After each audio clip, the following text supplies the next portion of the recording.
Hola, hola, hola, hola. Hola, hola.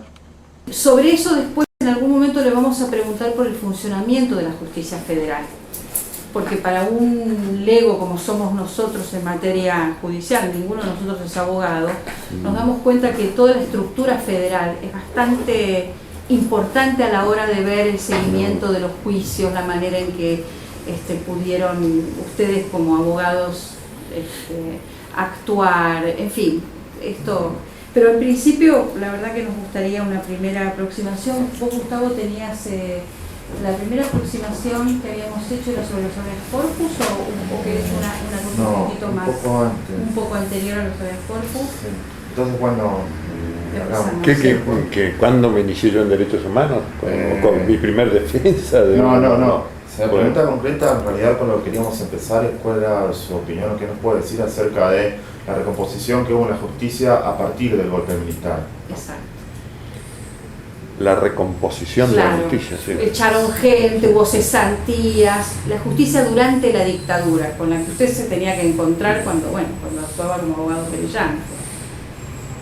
Sí, más que decir que se cambiaron todos los jueces federales, bueno, fue así. Y se cambió la integración de la Corte Suprema de Justicia de la Nación. Pero no, sinceramente no podría dar cuenta, más allá de decir que fue la totalidad de los jueces federales, de eso sí estoy cierto, dar cuenta de los que estaban y que dejaron de estar. Sí tengo el registro, por supuesto, de los que vinieron, ¿no? De los que llegaron. Casos patológicos como el de Anzoátegui, ¿no? Que fue el que allanó la sede de la OEA, estuvo a punto de allanar la sede de la OEA en el 79, que fue un episodio de allanó la sede de todas las entidades de derechos humanos, ¿no? Fue un episodio de, no sé si decir de humor forense, negro, de humor negro forense, ¿no? Pero que terminó en una catástrofe para Anzoátegui, porque se les perdió una de las máquinas secuestradas y que casi lo obliga a renunciar al cargo. Bueno, pero esto, lo más simbólico de esto es el intento de allanamiento de la OEA y la descripción que hace el secretario en el acta de que ve un escudo con muchas banderitas, lo cual le hace presuponer que no es estaba buscando el estudio jurídico del doctor Vargas Carreño, y Vargas Carreño era el secretario ejecutivo de la OEA. En aquel entonces estaba en Avenida de Mayo del 700, y el animal claro, llega ahí, en lugar de contarse un estudio jurídico, se encuentra con el escudo de la OEA. Dice, hay un montón de banderitas que parecen americanas, pone esto en el acta, ¿no? Por lo cual decide suspender el procedimiento y llamar al juez a pedirle instrucciones, porque parece que ese no es un estudio jurídico, sino un organismo, y que debe ser un organismo internacional, pues tiene muchas banderas, ¿no? Bueno, cosas como esas vamos a relatar, ¿no? Pero contando la genealogía, de dónde vino, ¿no? La gran provocación que se armó al momento de la visita de la Comisión Interamericana, que bueno, tuvo un peso enorme, ¿no? Pero bueno, vamos yo voy a ser breve en esta primera etapa de decir que hubo un cambio total, cambió la Corte, cambiaron los jueces federales, que son los instrumentos de poder, ninguna duda, y después la experiencia de los habeas corpus en esto, ¿no? Y las dos especies, diría, el habeas corpus por el desaparecido y el habeas corpus por el detenido a disposición del Poder Ejecutivo, ¿no? Que la gran paradoja es que los detenidos a disposición del Poder Ejecutivo fueron en virtud del estado de sitio decretado por María Estela Martínez, así que tenía entre los considerandos la preservación del gobierno popular y la Argentina potencia, que era la consigna de aquel momento. Es decir, heredó los presos, no dictó el estado de sitio, siguió con el de María Estela Martínez, lo que demuestra la continuidad entre María Estela Martínez, que también hay que señalarlo. Bueno, cuando quieran arrancamos. Con los habeas corpus, me parece. Con los habeas corpus sí. Y... Bueno. Ya empezaste, ¿no es cierto, Beth? Sí. Ah, ¿ya empezaste? Sí, por bueno. eso. Para la primera etapa yo diría que no abunde más porque con lo que dijo nos alcanza, ¿verdad, Gustavo? No, lo que podemos hacer nosotros, leímos por ahí un testimonio de Trasera que decía que estos recambios en la justicia era algo normal, que cada uno de los golpes había tenido un recambio de esto. Bueno, en realidad la mala costumbre se inició con la llamada Revolución Argentina, que además de desplazar a los poderes políticos, desplaza a la Corte Suprema de Justicia, que estaba en las hasta aquel momento, entre los miembros más conspicuos estaba Luis María Boschi Bollero, que es desplazado de la función judicial.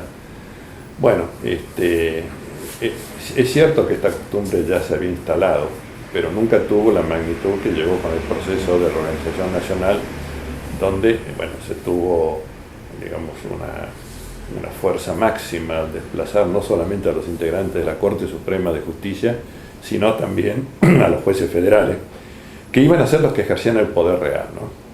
Quiero ser claro en esto de que incluso en los despachos, es decir, el despacho de un juez federal, antes, no estoy hablando ahora, sino bajo la dictadura militar, ocupaban los lugares de privilegio en la sede del Palacio de Justicia. El despacho de un juez federal era más importante físicamente, ¿no?, como entorno de escenografía de poder, que los despachos de los propios ministros de la Corte Suprema.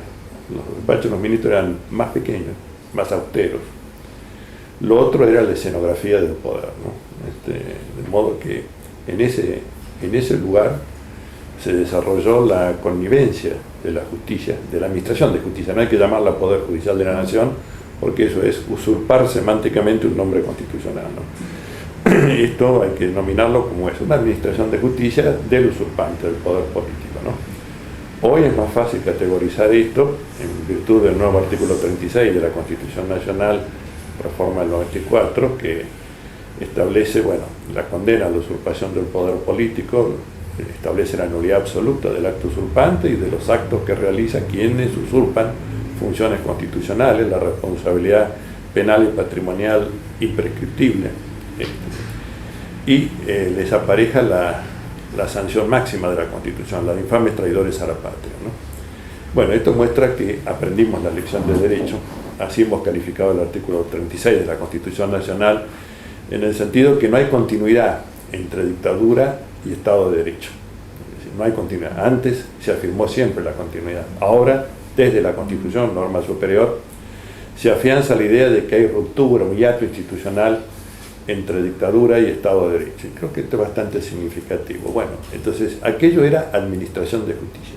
Y por cierto, una administración cómplice. Es decir, no era una administración al servicio del justiciable, de aquel que buscaba un servicio de justicia, sino que era una administración totalmente enraigada en el encubrimiento, ¿no? Es decir, los habeas corpus, voy a distinguir dos figuras, la del detenido desaparecido y la del detenido a disposición del Poder Ejecutivo Nacional, ¿no?, que en la jerga de aquel entonces se decía el blanqueado, es decir, que porque había sido puesto a disposición del Poder Ejecutivo, estaba alojado en una unidad penitenciaria y había alguna forma de constatar su sobrevivencia, y que en algún momento pudiera ser que recuperara su libertad, ¿no? Y la otra, la categoría del terror, la categoría a la que no estábamos acostumbrados. Yo creo que el primer detenido desaparecido que registramos,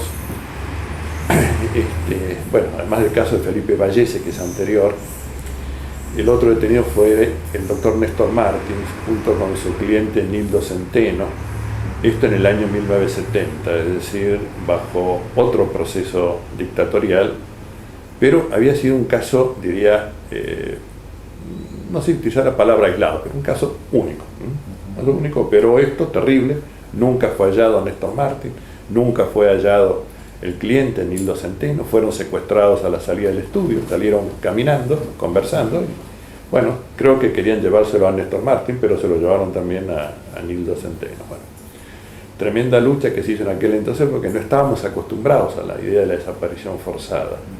Para nosotros siempre era que el detenido estaba volando entre comisarías o en el departamento de policía, generalmente en el departamento de policía, en la policía política, y luego, bueno, en algún momento aterrizaba, digamos, si se lo ponía en alguna situación legal, pero no nos ocurrió con Néstor Martins y esto nos conmovió.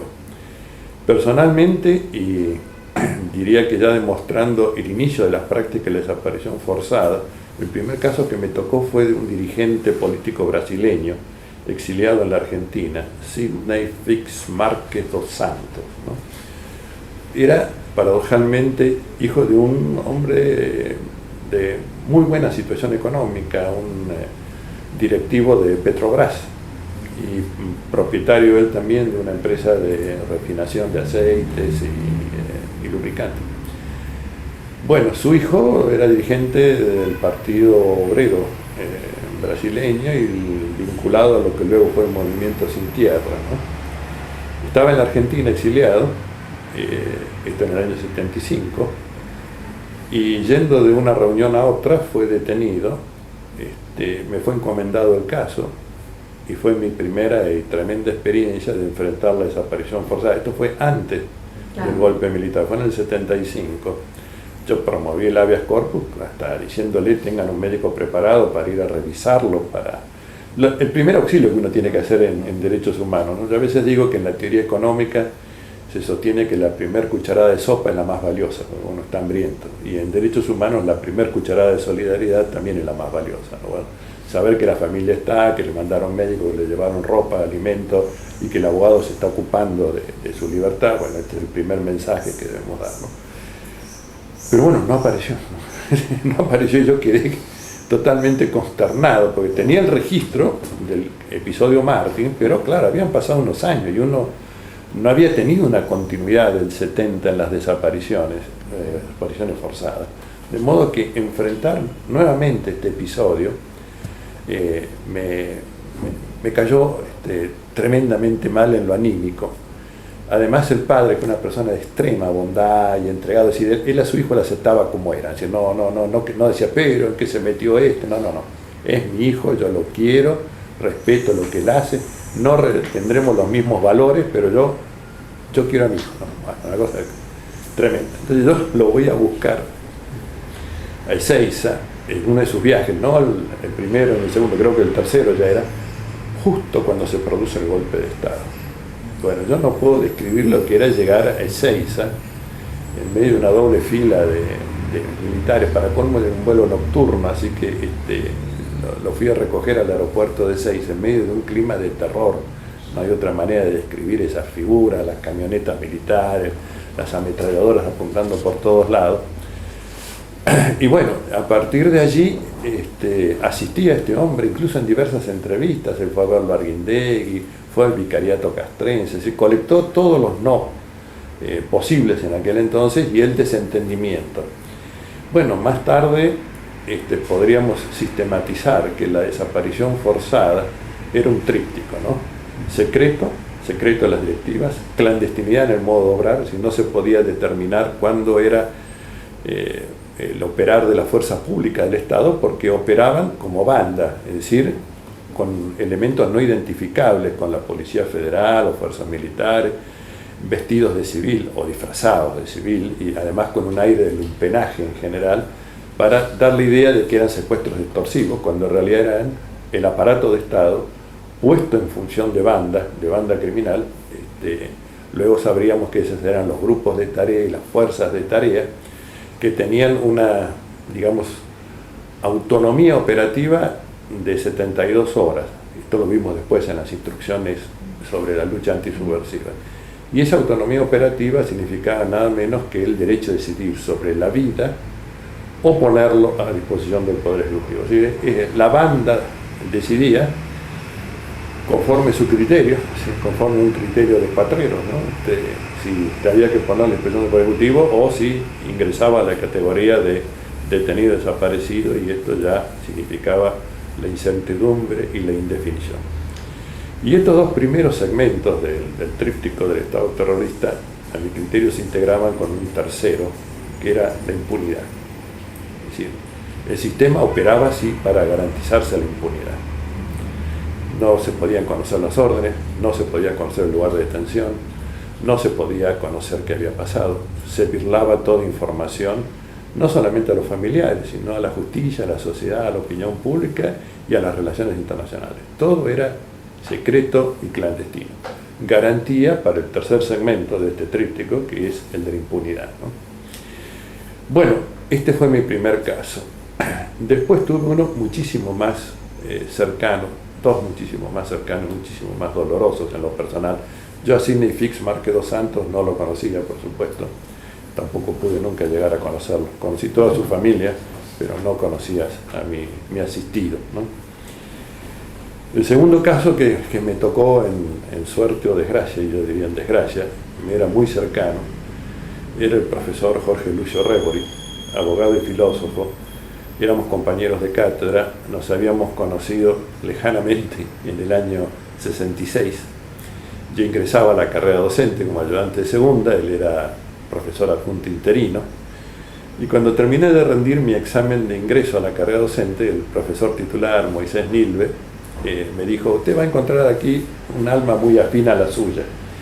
Porque yo di el ingreso a la carrera docente y digo, yo no me voy a disfrazar, ¿no? Voy a ir con las ideas que tengo. Así que di el examen de admisión con un texto de Umberto Cerroni, Marx y el derecho moderno, que en aquel momento era, diría, recién salido de por lo menos su traducción en la Argentina. Y Nilve me aceptó, era un hombre de criterio amplio, y dijo, y calificó muy bien, dijo: acá va a encontrar un alma gemela. Y el alma gemela era Jorge Rebori. Yo a él no lo había conocido antes, pero trabamos una amistad enorme porque renunciamos en el 76, cuando el golpe de Estado y la noche de los bastones largos. Claro que en la Facultad de Derecho fuimos muy pocos los renunciantes, ¿no? Bueno, yo era un pinche docente, era ayudante de segunda, pero tenía las mismas funciones que un adjunto, ¿no? Tenía una comisión, calificaba, tomaba examen. Bueno, renunciamos. Y después hicimos juntos el doctorado. Hicimos juntos el doctorado en el bienio 66-67, y se nos arrimó otra alma gemela que resultó ser Enrique Marí. No sé si ustedes han oído nombrar a él, pero creo que ha sido el filósofo más importante que ha tenido la Argentina en esta última etapa.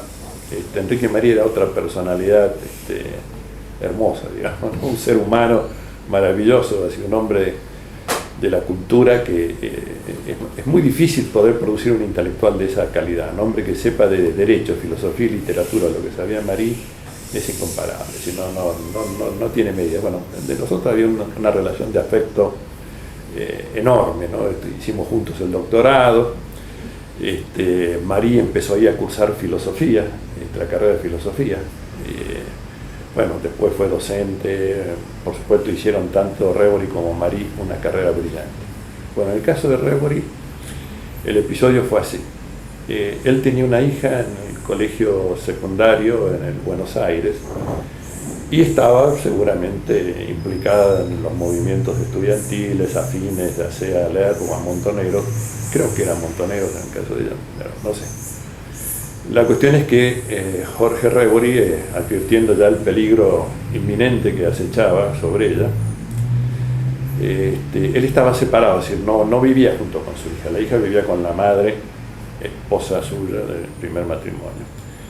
Entonces Jorge decide exiliarla a Francia y logra sacarla del país y exiliarla en Francia. Y él, ese año de 1970, fines del 76, él tenía que viajar, él vende su auto, cuento esto, ¿no? Vende su auto para viajar a visitar a su hija, ¿no? Iba a ir con su segunda esposa, Sara Celia Machado, y consiguió el pasaje más barato por Savena. El gobierno de la dictadura militar cancela los vuelos de Savena por las críticas del gobierno belga a la dictadura militar. Entonces el pasaje se lo transfieren a Alitalia. Él habría salido en un vuelo de Savena antes de que ocurriera, es decir, en los 2 días de intermedio del cambio, se opera el secuestro primero de Jorge Rebori en su estudio o a la salida del estudio. Después se lo llevaron a donde él vivía en Olivos y secuestraron a la esposa, Sara Celia Machado. Quiero referir que era impresionante lo que yo vi en el departamento cuando días después, accedí a él con las llaves que tenía el padre de Sara Celia Machado. No habían tocado los libros de Rebori. Parece que los libros no les preocupaban. Estaba quizás una de las bibliotecas marxistas más completas que yo hubiera conocido de aquella época del grupo intelectual. Lo que habían tocado eran las revistas, porque querían encontrar revistas de Montonero o de Lerner. Entonces Sara Celia Machado, que era una experta culinaria, tenía un montón de revistas, pero de cocina. Bueno, eso es lo que estaba desparramado por el piso, ¿no?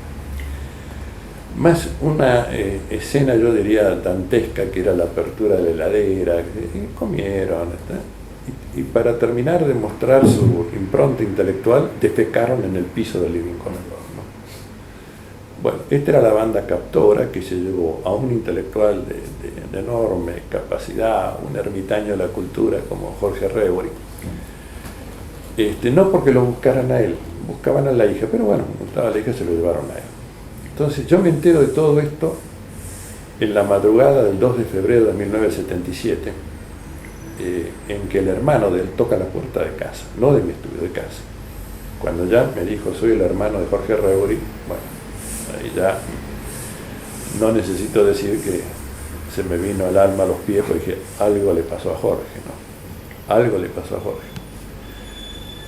Jorge me había hablado antes de anunciarme su viaje a Francia de por qué no nos exiliábamos, que esto iba a arrasar con todos nosotros, ¿no? Y yo le decía, mira, hay que pelear acá. Yo ya tenía varios habeas corpus por detenidos, ¿no? Pero hay que pelear acá. ¿Cómo vamos a dejarle el terreno? No, dice, y además él me dice, vos sos un cuadro político muy importante, dice, te van a agarrar, digo, te van a agarrar porque estás en todos los habeas corpus, estás en esto, en lo otro. Le digo, bueno, pero esa es mi mejor garantía. Esa es mi mejor garantía. Todo lo que yo hago es público.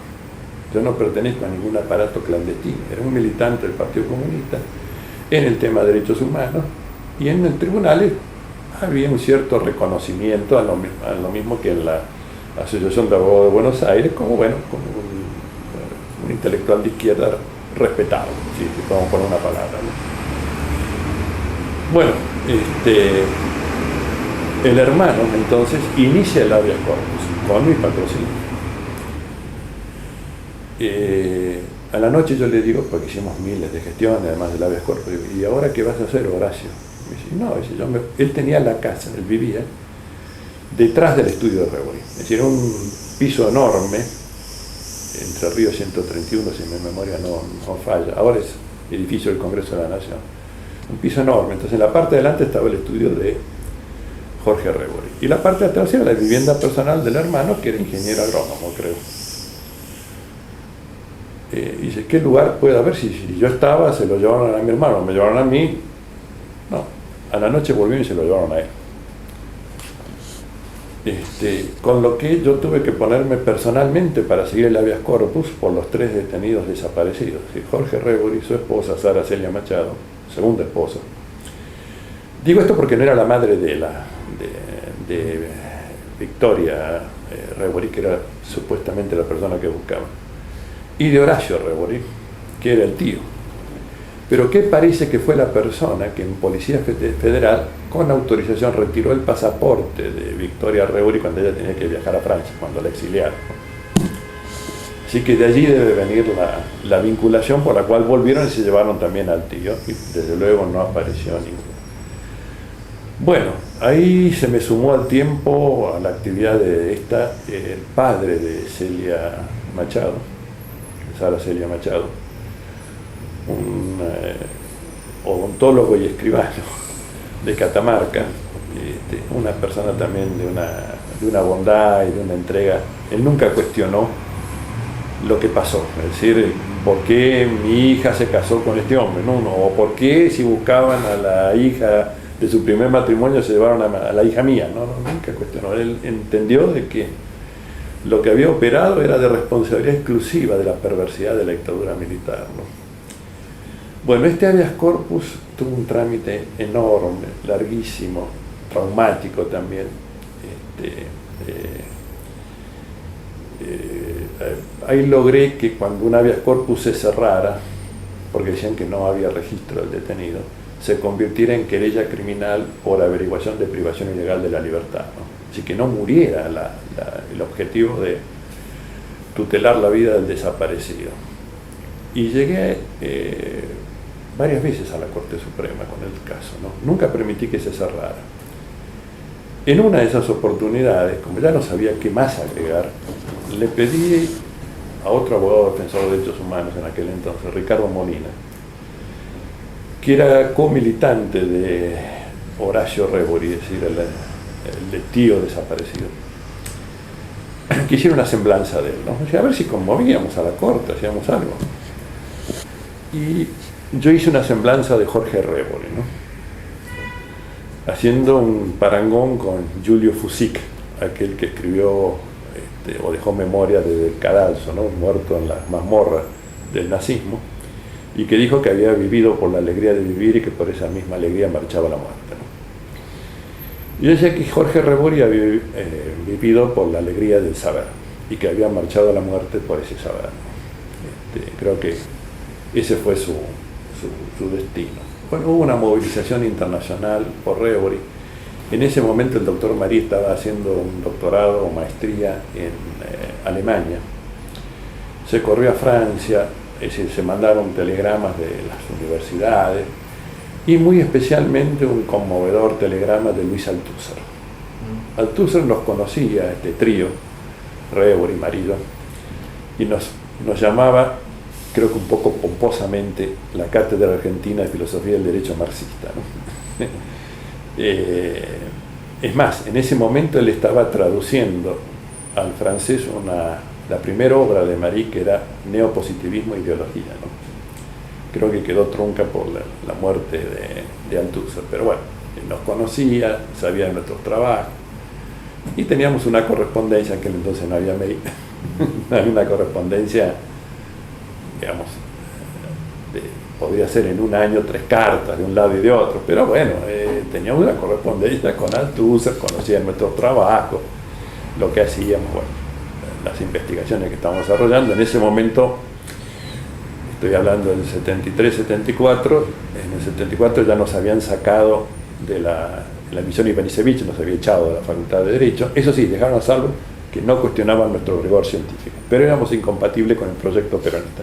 Así que en el caso nuestro no hubo que esperar al 76 para que nos echaran, ya estábamos echados por una anticipación de la dictadura que fue la misión Ivanišević, ¿no? Con Otalagano, rectorado, y Francisco Bosch, de triste memoria, como delegado interventor, y que fue el que nos comunicó esto personalmente, de que no cuestionaban nuestra seriedad científica, pero éramos incompatibles para el proyecto peronista, o lo que él entendía por proyecto peronista. Bueno, vuelvo al habeas corpus. Toda esta movilización no sirvió de nada, ¿no? Incluso fui perseguido por el juez que tenía no el habeas corpus, sino la querella por averiguación de privación ilegal de la libertad. Él decía que había firmas del señor Machado, el padre de Celia, que no eran de él, que yo se las había hecho, y me manda a hacer una denuncia por falsedad de firma contra mí. Bueno, padre fue y dijo: todas esas firmas son mías, y si hubiera otra firma que al lado tiene la firma del doctor Barcesat, también es mía.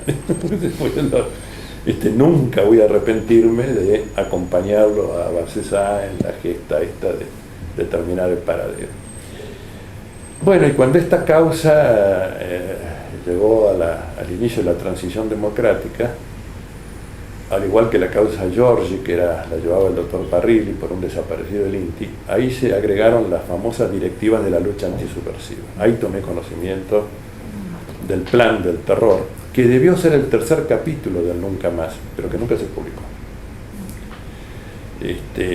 Ahí estaba toda la organización. Se iniciaba con una frase de Videla que es célebre para mí.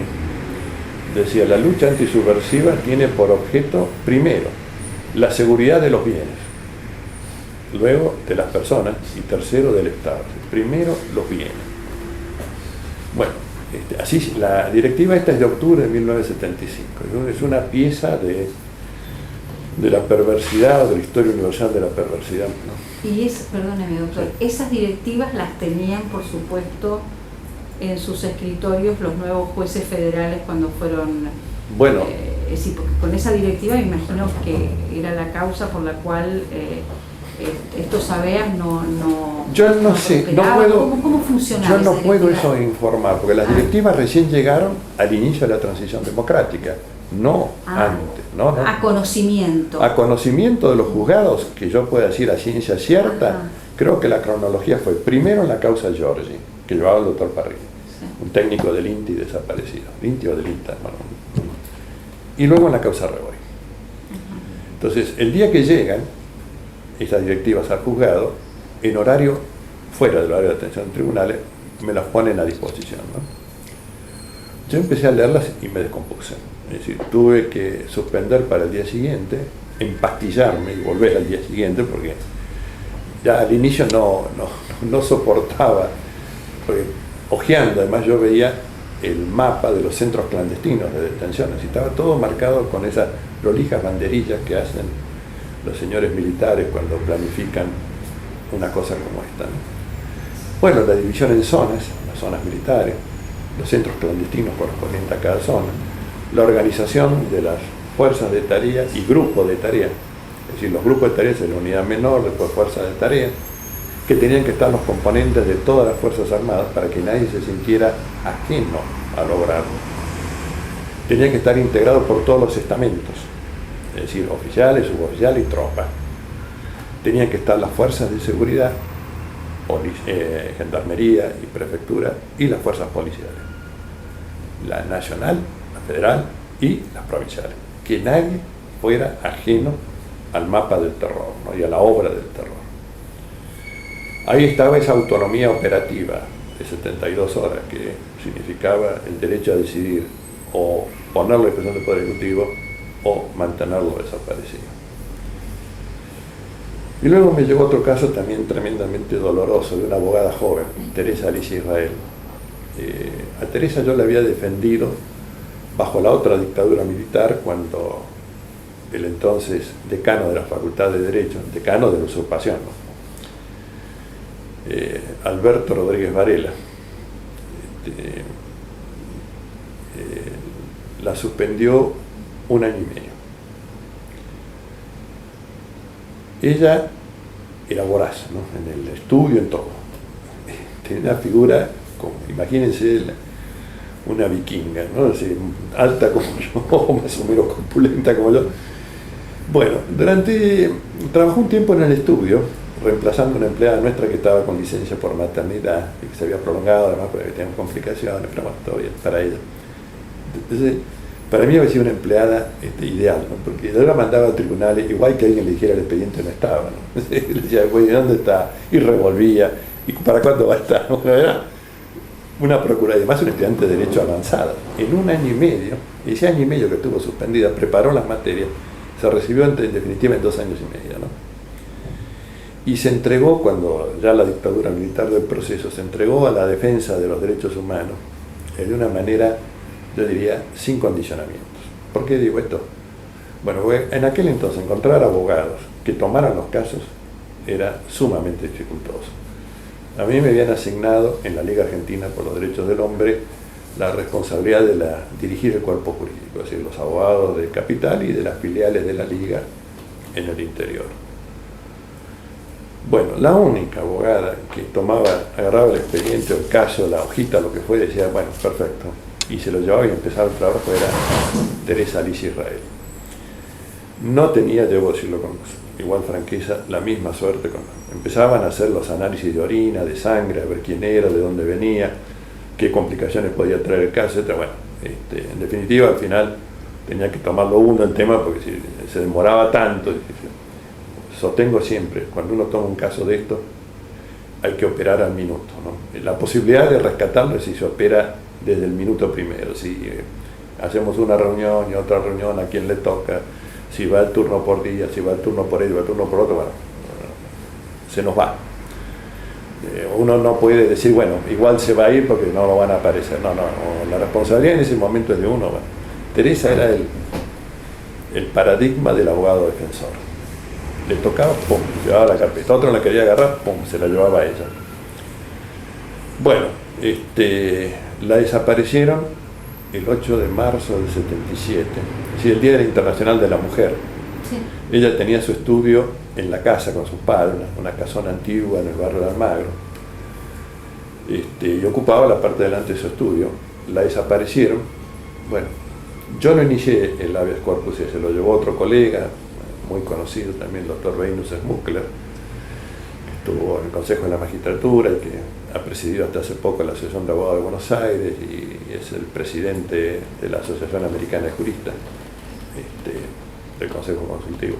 Bueno, éramos socios además, y se lo llevó Smuckler, pero en un momento, porque a veces ocurre esta especie de, no sé decir, de fatiga de materiales que tiene uno, o que los casos desbordan y que uno ya no sabe qué hacer. Bueno, después me lo derivaron, ¿no?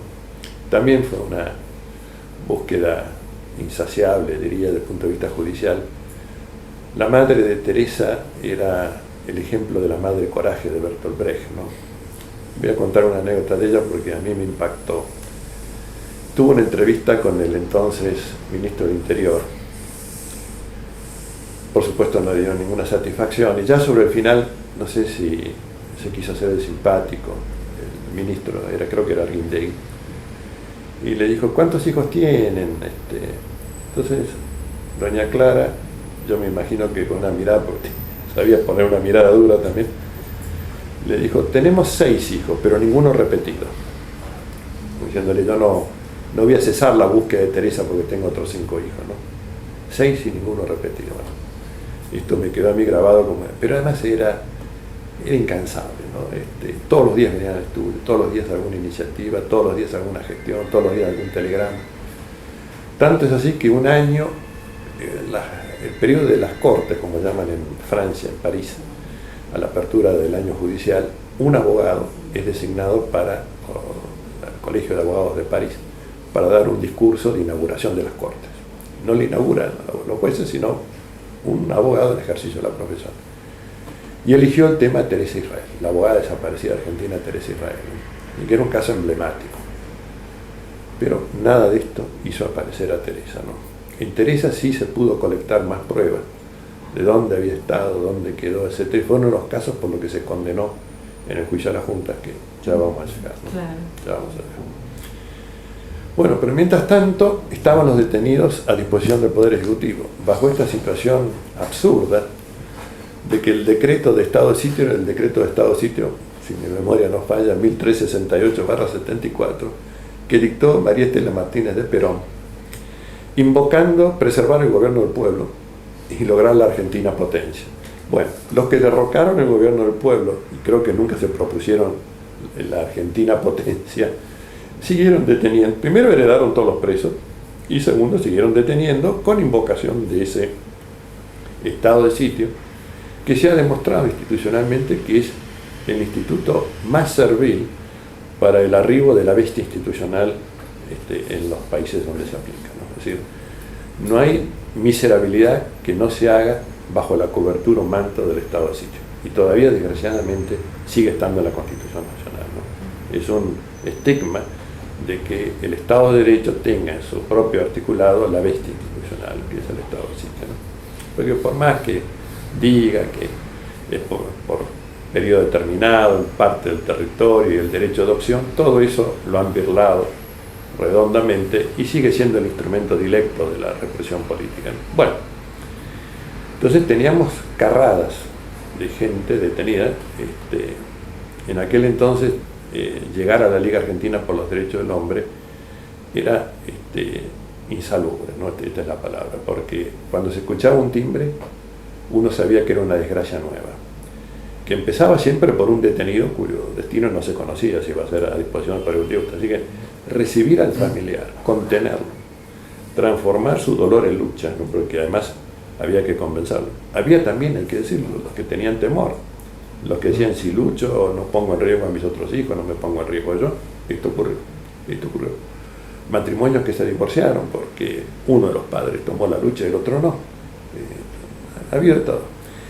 Y en aquel entonces, por fallas nuestras, insuficiencias, porque no teníamos tiempo para pensarlo, pero no teníamos asistencia psicológica, psiquiátrica, ¿no? No teníamos un profesional de salud mental que recibiera esa parte. Éramos la parte administrativa de la liga y los abogados. No éramos muchos tampoco, ¿no? Que a tocar el timbre, cuando abrían la puerta, se sabía que era un nuevo dolor. Y ahí funcionó en la sede de la liga, inicialmente lo que después se identificó como comisión de familiares de detenidos y desaparecidos por razones políticas, ¿no? Bueno, era así que no había ahí un minuto en que se pudiera decir de descanso, ¿no? Porque el timbre sonaba con una frecuencia impensable y cada arribo era obviamente una tragedia nueva, ¿no? O sea, no es que uno tuviera un minuto en que pudiera decir, trabajar en esas condiciones era tremendo, tremendo. Y ya claro que los abogados no estábamos todo el tiempo en el interior de la liga, ni mucho menos, todos teníamos lo hacíamos gratuitamente, un trabajo de solidaridad social, voluntario. Pero el momento que estábamos nos volvíamos locos también. Claro, después nosotros ya recibíamos el caso el primer tramo, el más terrorífico, ya cuando se abre la puerta e ingresa una gente llorando, bueno, ese lo habían sufrido en general los que sacrificadamente llevaban la parte administrativa de la liga, ¿no? Bueno, entonces los detenidos. El caso que se me asignó primero fue un caso emblemático, se convirtió en un caso emblemático, hoy es un capítulo del derecho público argentino, el caso Zamorano. Zamorano era un abogado tucumano, es un abogado tucumano, nunca ha dejado de ser abogado tucumano. Carlos Zamorano. Carlos Zamorano, sí, vive acá en la capital federal, pero él, Chango Zamorano, había sido puesto a disposición del Poder Ejecutivo un decreto de la época de María Estela Martínez y quedó preso, siguió preso. Hubo un primer habeas corpus que fue rechazado como todo, con la sola acreditación de que había un decreto de arresto, pero examinar el decreto de arresto a las causales ningún juez, ¿no? Bueno, yo promuevo otro, por supuesto también en primera instancia me lo rechazan. Yo a Carlos Zamorano quiero aclarar que Carlos Zamorano no lo conocía físicamente, ¿no? Sabía de su existencia, sabía que era vicepresidente y encargado de la Liga Argentina en Tucumán, de la filial Tucumán de la Liga Argentina por los Derechos del Hombre, pero nunca nos habíamos tropezado, porque bueno, en Tucumán y yo en la capital federal, ¿no? Y cuento esto porque después va a tener su razón de ser este relato. Cuando llego a Cámara, hago un informe oral con una sala llena, realmente vino una multitud de gente a acompañar el informe oral por Zamorano.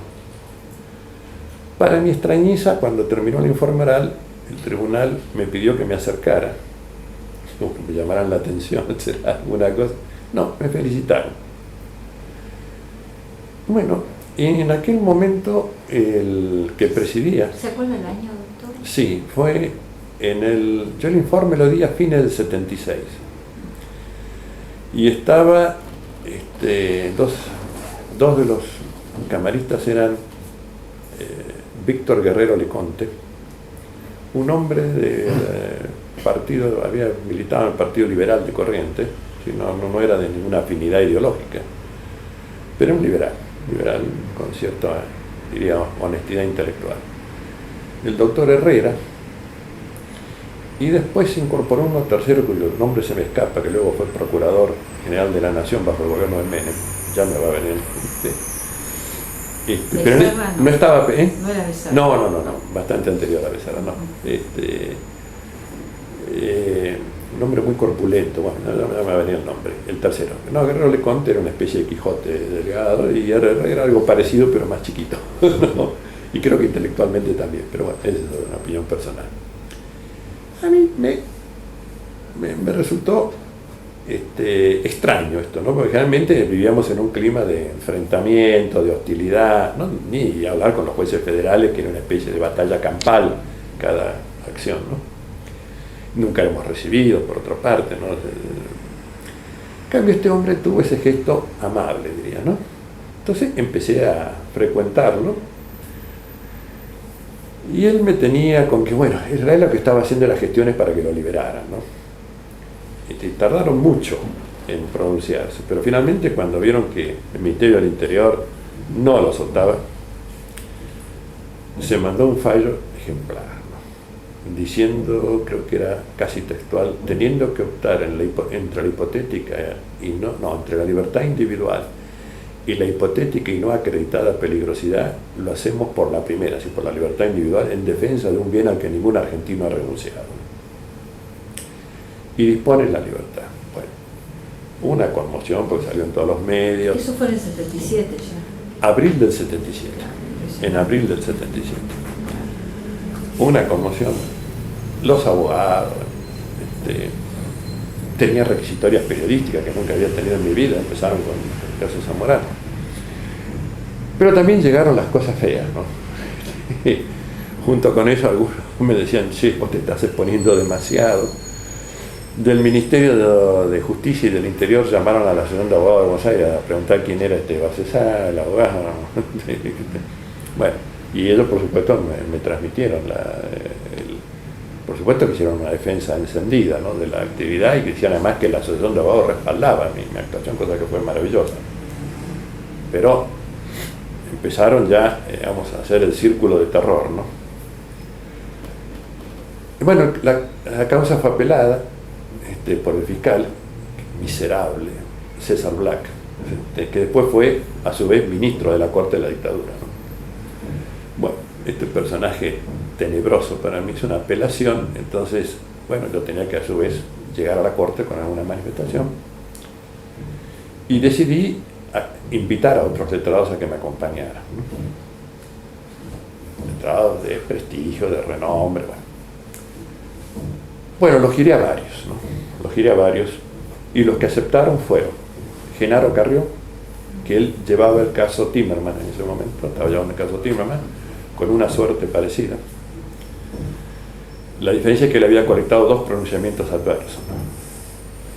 Y estaba llegando a la Corte también. Genaro Carrió, Carlos Fait, Darío Coborno, que era presidente de la Asociación de Abogados en ese momento, y el doctor Remo Entelman, que falleció hace poco, ¿no?, un jurista de gran prestigio, comercialista, pero que tenía este respeto por las libertades individuales, un hombre además personalmente muy agradable, trabajamos una relación de amistad importante. Él también había sido docente de Teoría General de Filosofía del Derecho, que era la materia que teníamos con Rebor y Marín. En aquel momento se llamaba Introducción al Derecho y Filosofía del Derecho, después se llamó, bueno, Teoría General del Derecho. Hoy día es Teoría General del Derecho y Filosofía del Derecho, pero era la misma materia. Bueno, llegué con este patrocinio. El que trabajó más en la corrección del memorial que yo había preparado fue Genaro Carrió, que yo creo que hasta las comas y me lo ablandó un poco, ¿no? Mis escritos en general eran más duros, me lo limó un poco, pero bien, ¿no? Bien. Y por supuesto, por la entidad intelectual de él y por el respeto que le tenía, acepté todas las sugerencias. Los demás firmaron tal como estaba, ¿no? Claro que yo ya después les volví a girar el ejemplar con las correcciones de Carrió, ¿no? Bueno, en ese momento llegó a la Corte un hombre que representaba a la Iglesia, así decían, Pedro Frías, un constitucionalista cordobés. Yo no había visitado a ningún miembro de la Corte de la dictadura. Yo ya tenía una sanción de apercibimiento de la anterior Corte, la de la otra dictadura militar, por haber defendido un caso también de persecución de ley anticomunista, ley 17.401, llegó a la Corte que me apercibieron y yo pedí un certificado, no pedí revocatorio, podía haberla pedido, pedí un certificado de la sanción, ¿no? La Corte me provee, aclárese a qué fines solicita el certificado. Yo puse para acreditar que somos distintos, expiras el certificado, y yo lo agrego en el currículum docente mío como una muestra de, cuando dice el rubro distinciones, bueno, me sancionó una Corte de la dictadura, debe ser que uno es bueno, entonces, bueno. Pero esta Corte no la había pisado, digamos, de entrevistarme con ningún ministro, pero decidí ir a verlo a Frías. Bueno, voy a verlo porque, bueno, me recibe, me atiende de pie, no me invita a sentarme, y me dice, yo el caso lo conozco, lo he seguido con mucho interés y mucho más ahora que, bueno, voy a tener que votar en esto. Y de sopetón me pregunta, ¿usted lo conoce a Zamorano? Digo, mire, con toda franqueza, físicamente creo que no sé si en algún congreso político, gremial, nos hemos cruzado, pero no lo conozco. ¿Sí? ¿Por qué lo defiende?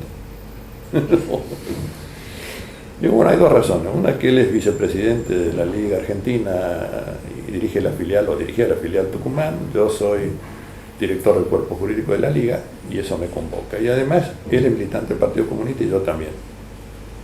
Entonces el tipo me pone los dos brazos así y me dice, mire, que alguien llegue a mi despacho en este momento y me diga que es militante del Partido Comunista y que defiende a alguien que no conoce, pero porque es compañero de militancia, eso a mí me conmueve. Puedo convidarlo con café, licor y bizcochitos, elige usted.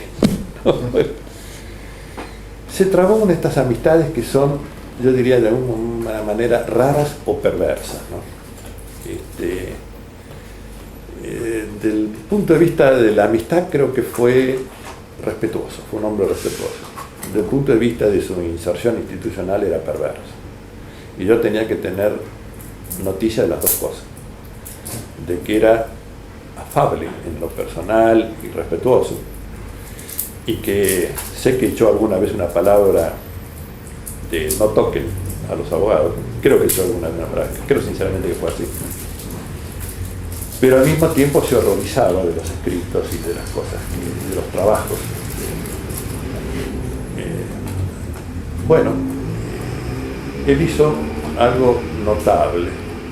En acuerdo con los poderes políticos, mandó pedir los antecedentes de Zamorano nuevamente. Los que el Ministerio del Interior no le había remitido a primera instancia ni a Cámara, la Corte los manda a pedir ahora. Pero era un juego combinado. Pero en el auto, en la resolución que dispone esta medida, que técnicamente se llama medida para mejor proveer, la funda la medida para mejor proveer. Y dice, tomando un párrafo del memorial nuestro, que bajo la situación de excepcionalidad institucional, el control de constitucionalidad debe fortalecerse en lugar de debilitarse.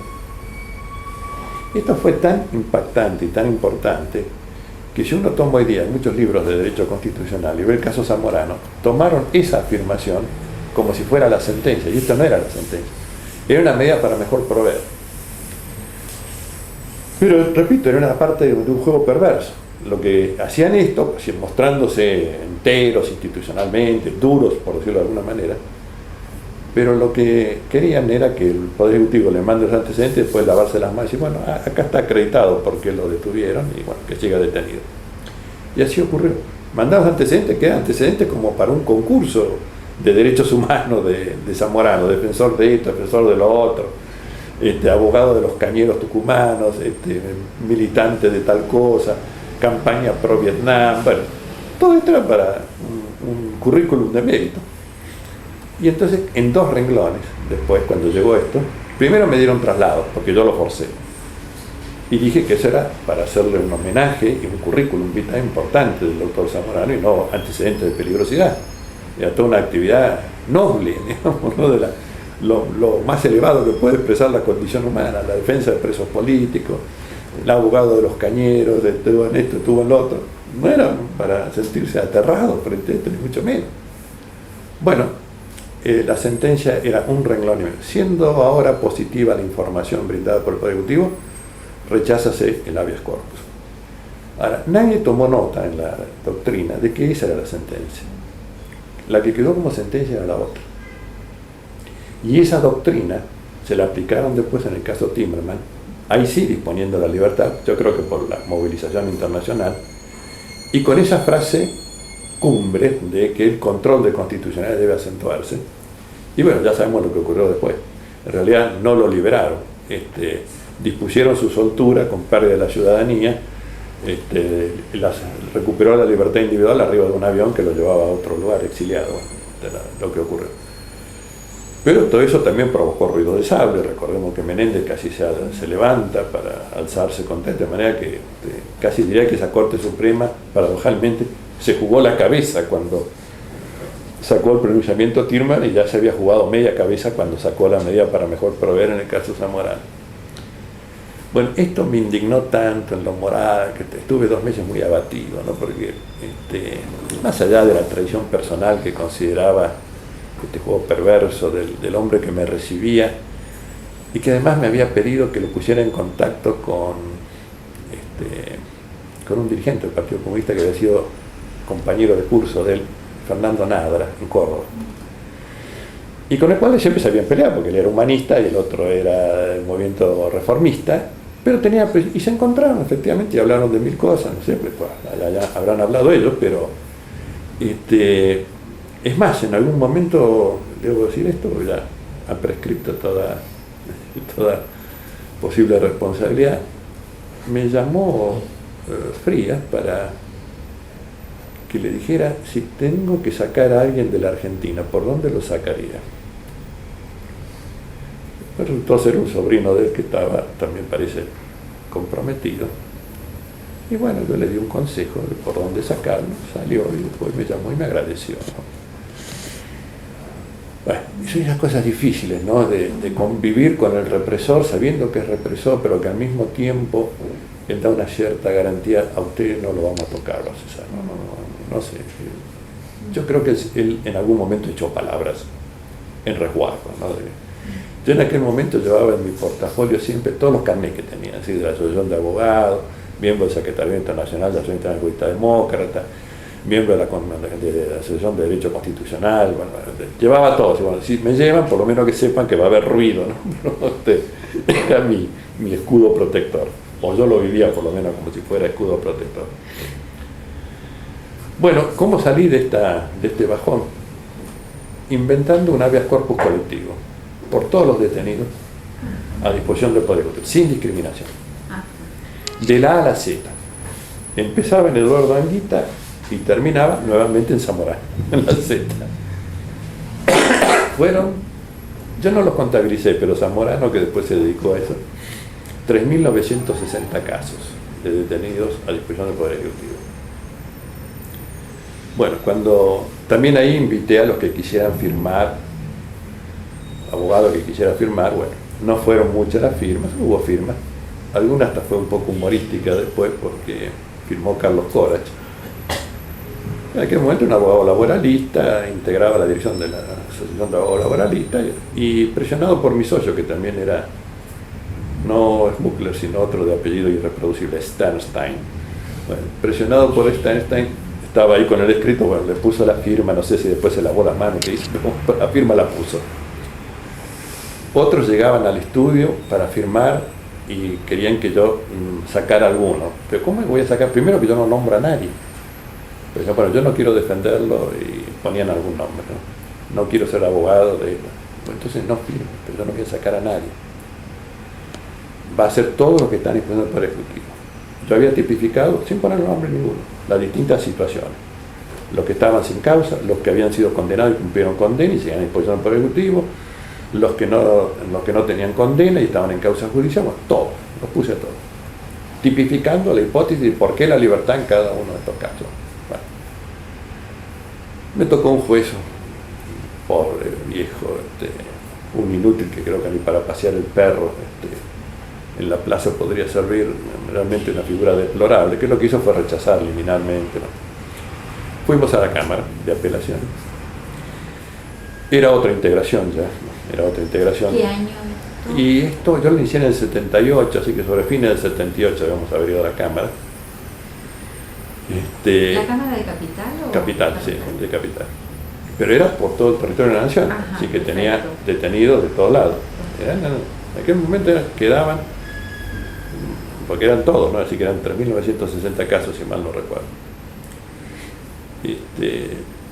La Cámara Federal fija la audiencia, vino una multitud de gente, y ya había convocado a dos letrados, de los muchos que habían firmado. Uno era Ricardo Molina, así que fue después fiscal de investigación administrativa, y el otro era Rafael Marino, un militante del Partido Intransigente, un hombre muy cercano a Allende, un hombre de combate, así, un tipo muy combativo, muy... Ya iba por el cuarto infarto, creo que cuando hicimos este informe oral. Creo que el sexto se nos fue, pero bueno, ahí estaba por el cuarto, en mi contabilidad, en la que él me transmitió. Digo esto porque fue una batalla campal el informe oral, ¿no? Habíamos planteado la nulidad, que esa parte la iba a sostener yo, la nulidad del auto, y después argumentos distintos que a su cargo iban a tener primero Rafael Marino y cerraba Ricardo Molina, ¿no? El más viejito. Así íbamos por orden de edad. Bueno, yo di la parte mía, como digo yo siempre en broma, brillante como siempre. Gran expositor. La Cámara, nada. Después le toca a Marino y ahí lo empezaron a hostigar, ¿no?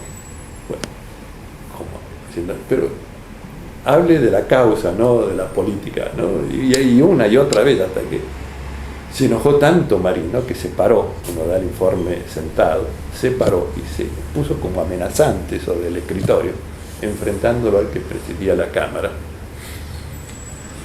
cuyo nombre ya también trataré de acordarme, pero era muy conocido en la Facultad de Derecho porque hizo una carrera que le llevó años, ¿no? Pero años, ¿sí? Pero era el profesor de box y de karate de la Facultad de Derecho. Era un ropero, ¿no?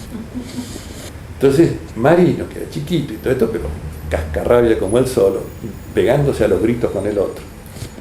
Hasta que en un momento logramos que tomara la palabra Ricardo Molinas y volviera todo a una cierta normalidad. Para colmo, cuando termina el alegato, hay una ovación, ¿no? Un aplauso. Acá, porque todavía no se puede hacer ninguna manifestación, es decir, ya se les dice de entrada que no se puede decir ni esto, ni lo otro, ni aplaudir, ni nada. Calladitos, se sientan, se levantan y se van. Bueno, no fue así, fue una ovación, ¿no? Entonces el ropero que presidía me dirige el dedo combinatoriamente y dice: esto borra todo lo bueno que usted dijo. Y ahí me paré yo, ¿no? De grito, porque estamos hablando del juicio, la sala donde se llevó el juicio contra la Junta, ¿no? Y ahora Cromañón. También le grito: si usted dice eso, excúsese de entender en la causa, porque las palabras proferidas no pueden ser borradas por nada, ¿no? Y están registradas porque ustedes las graban además. Bueno, el resultado, hicieron lugar a la nulidad y le devolvieron al juez que tenía que tramitar. ¿Qué me hizo entonces? Bueno, como una venganza, no lo aceptó como había cuerpo colectivo, pero hizo de cada detenido, después de tener, hizo un caso. Es decir, que hubo que hacer una secretaría especial para contener los casi 4.000 casos, ¿sí?